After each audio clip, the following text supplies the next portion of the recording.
Hello, Staten Island, and welcome to another edition of Together SI, where we highlight someone from the small business community on Staten Island. My name is Todd BIVONA, reporting for the Staten Island Advance, and today we are with President Geek of Tekie Geek, a managed IT service provider, Mike Bloomfield, who joins us right now. Mike, how are you?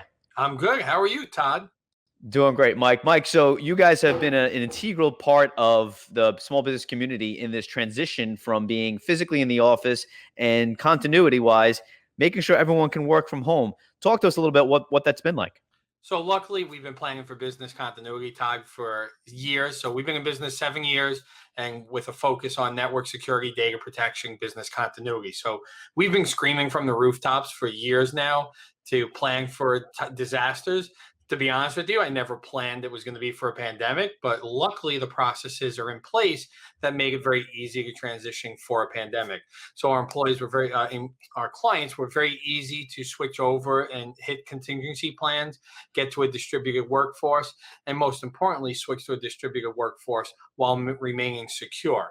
The one thing that a lot of people did was they rushed and implemented ways for their staff to work from home, but by not putting the proper security measures in place, leave yourself vulnerable to hackers. And I am sorry to report, hackers have not taken this time off. They are working, they are trying to make money, and they're trying to scam you and your employees. So security should be of the utmost importance to any business owner right now, because can you imagine how devastating for a business it would be in a time of such devastation from a pandemic and business loss to now be fighting a cyber breach or a ransomware? It could be enough to cripple you. So take security importantly always, but even more now more than ever.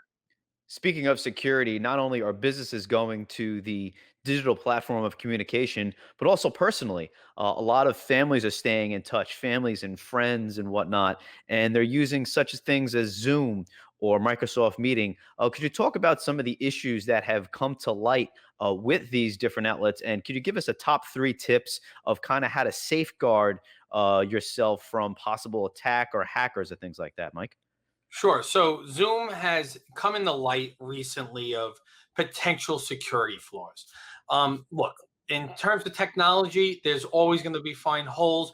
Intel this year found major holes in their processor that was there for years. It's the important of the business to then go and fix some holes, and some things get overblown out of proportion.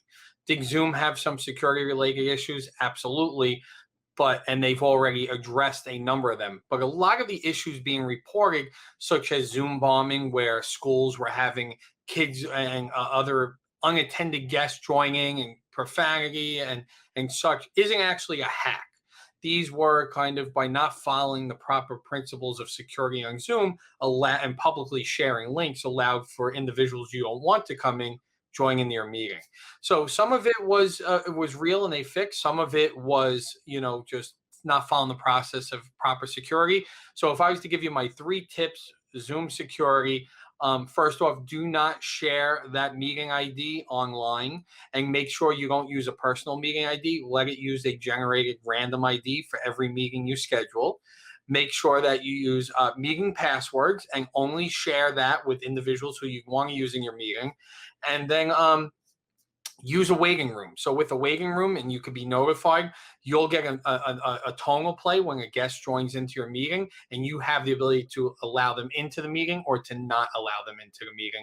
And if I give you a fourth one, after everyone's in the meeting, lock the meeting and no one else could join in. Great point, Mike. Thank you for that quick list. Under a minute to go here.